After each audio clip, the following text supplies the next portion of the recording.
Are you noticing your dog or your cat starting to scratch more often all of a sudden? Could it be fleas? If it is, let's find out what to do about it coming up in this episode of the Grooming by Rudy podcast.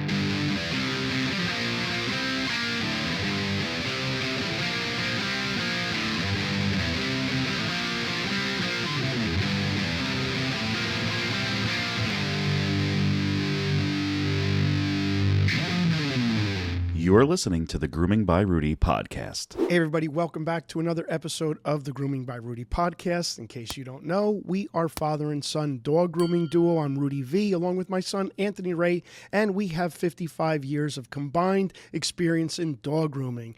And the purpose of our show is to help educate you guys so you could take better care of your pets. So welcome to the show. Ant, how are you doing today? Well, just from what this episode is about, I actually feel itchy.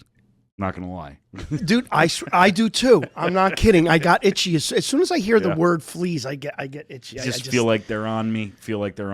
Oh, they're so nasty too. I don't know if you guys have ever seen a flea under like a microscope, but they're menacing. They're just so weird looking. Fleas look exactly like what you'd expect a flea to look like when you see one up close. Yeah. They look very creature-like they should do a horror movie. Like, you know, they do horror movies on like spider. They should do a horror movie on fleas. Yeah. Dude, that would be terrible. Yeah, and you can make it PG because nobody would really die. Everybody would just get really itchy.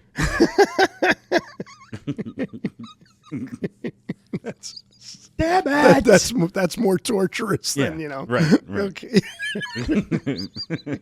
You'd have people giving, flea baths. Yeah. Like that's the cure of the horror show. Right. If the horror film is to get a flea bath. Right. It's not so much trying to save the world for anything. It's just more so I don't want to take another bath. Those are the main issues of Fleas, starring Bill Skarsgård. Oh, God. All right. How do you move on from that? That's really funny. I did not think you were going to say that. But anyway, if you guys are noticing that your dog or your cat is scratching and itching more often, a lot of times it's not fleas. It may not be fleas, yeah. It's not a specific issue where it's like, oh, my dog's scratching, it's got fleas.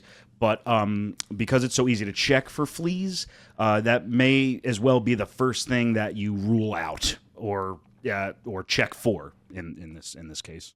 Yeah, because it's, again, like he said, it's easy enough to check for it, so you definitely want to rule it out, because if it's not fleas, it could be something else. It could be your dog's having some kind of skin problem, an allergic reaction to something. So in that case, a flea treatment's not going to matter at all. You're going to want to definitely take your dog to the vet and, see what the problem is. But again, if it is fleas, it's easy enough to check for. So one of the things that we're going to check for right off the bat is if you're looking through your dog's coat, right, and you brush your dog's coat up backwards, you're going to notice these little black specks, right? You may not even see any fleas. You may not see fleas moving around, but you will see these little black specks on your dog. And people often mistake these little black specks for fleas, but they're not fleas. What they are is flea poop. We like to refer to them as flea dirt. Basically, it's fleas pooping on your dog or your cat. Yeah, and a lot of times you'll notice the poop and not see the fleas. That's a thing. You could when we have dogs here at the shop, sometimes it's like you won't notice it on the table, but then as soon as you get them in the tub, once that hair is wet, you'll really, really start to notice what's going on. You'll start to notice. You'll be able to tell the difference between the poop and the actual flea. Yeah. So if you check your dog more thoroughly too, so if you look at like the base of the tail or the underside or the groin area, even though you won't see many fleas, you'll notice them there. You'll see like one or two or three, because they like those parts of the body. That's why they harbor in the warmer parts of the body. They like to feed there. They like to breed there. So always check like base of the tail, the underside, the groin area. They love to hide. So, fleas are they're pesky little insects. They're just annoying. They're very annoying. And once you do check, it basically one of two things is going to happen. If your dog has fleas, when you really get to look close, whether in the tub or not, either you're going to see a little bit of black specks, 1 or 2 fleas, and you're going to go, ah, man, my dog's got fleas, or you're going to see a whole lot of black specks and a whole lot of fleas, which unfortunately means that your dog has an infestation. There's a huge difference between seeing a couple fleas on your dog and having an infestation, and the infestation really sucks. Yeah, guys, and that's the purpose of this show right now, is to avoid that infestation, okay? Because you have to keep in mind that even though you see a couple of fleas, you might see 1 or 2 fleas. Keep in mind that a single female flea can hatch 50 eggs a day, okay? So again, it can very easily turn into an infestation. And also keep in mind that when a female does lay her eggs, they're actually cocooned, right? So the eggs are actually protected from any pesticides. So if you have a breeding female and she lays eggs and you do a flea treatment, there's a good chance that you're not, ridding the eggs of anything, because again, they are protected in that cocoon from any pesticides. And when you have that many fleas, this is where it becomes an even bigger problem. Is they'll start to explore. They're going to explore the crap out of your house. That's basically your carpets, your dog's bed, your bed. This is why I get itchy when we talk about fleas, because it's once we get into the in the carpet and the bed thing. Ew. It's tough, but like that. But fear not. That's an infestation thing. If your dog has 2 fleas on them, even if they jump off your dog, they still have to feed. They're going to hide in your carpet for a couple of days, and if they don't get back onto something, they're going to die. So I shouldn't say that word. But when you have an infestation, this is where the infestation just takes on a whole nother mind of its own. That they could get in your bed, man. Yeah. And you guys have probably have experienced this, where you're getting bitten. Now you're getting bitten by the fleas, and you'll see little welts on your arm, little bites, little red marks on your arm or down by your feet and your legs. It's a horrible situation, and that's the reason why we're doing this podcast, is because it's happening right now. We are right like in the season for fleas at the end of fall. And here's the thing: if you don't control it, they will live right through the winter. They love a nice warm household, so they will live on your pet and on you right through the winter. So it's very, very important, if you're noticing any signs of fleas or an infestation, to control it early. So that's the key here, guys. It's early detection. Any signs of fleas, if you see any flea dirt, what you want to do is you want to definitely identify whether or not there's just a couple fleas there or a lot of fleas there. And don't make the mistake. A lot of people make this mistake where they'll see some fleas and they'll start brushing the dog out, or they'll start brushing the cat out, or you'll try to shave the hair off. You don't want to do that, because what will happen is you will aggravate the fleas, and the fleas will just start jumping off of your dog or your cat. And now they're jumping into, like what Anthony said, they're jumping into your carpet. They're jumping into the dog's bedding, into your bedding, because you're aggravating it. It's better off. You're better off just kind of keep having the fleas actually stay on the pet for the time being. That's actually a great point. I never thought of it like that, where with the panic brushing, or the panic shave down, where it's like, oh my God, we got to shave the hair off and the fleas will get rid of them. No, that's actually not a great idea, because if you could just focus the fleas in one spot, you're going to treat the dog anyway, and you're going to get rid of the fleas, but at least they're just on your dog, and now you don't have to fumigate your whole house. Do they even fumigate for fleas? Is that a thing? Yeah, you can do it yourself. I mean, you can buy flea bombs, and in severe cases like infestations, you're going to have to do that. But if you do this and you get ahead of the curve, you can get it under control, and you won't have to flea bomb your house. Yeah. So yeah, you definitely want to isolate those fleas on the dog. They're better off on the dog. Like Anthony said, you're going to be treating the dog anyway. You don't want them jumping around your house where you guys may have even experienced the flea infestation where you're actually getting bitten. You'll see little welts on your arm, little bite marks on your arms or your legs or your feet. And this is what we're trying to avoid. With that being said, guys, we like to recommend products that we use. So we are recommending that you use Top Performance All Natural Flea and Tick Shampoo. We like using it because it's safe, it's all natural, and it's very, very effective. So what you want to do is you want to thoroughly wash your dog. You want to thoroughly bathe your dog. And when I say thoroughly, I mean pay special attention because you want to cover every inch of your dog. You from head to tail. You don't want to miss any spots. And you really want to let that shampoo sit on.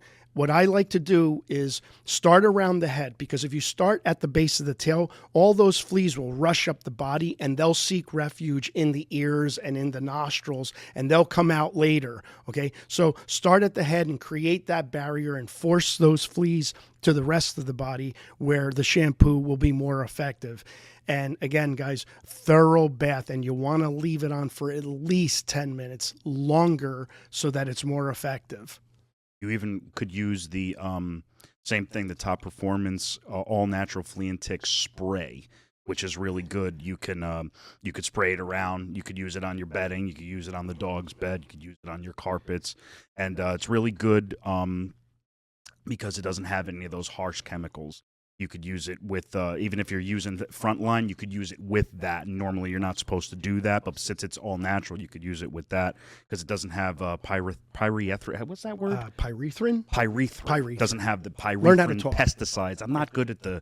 I'm not either. At the words, at the scientific words is a no-go. That's as bad as math to me. Yeah.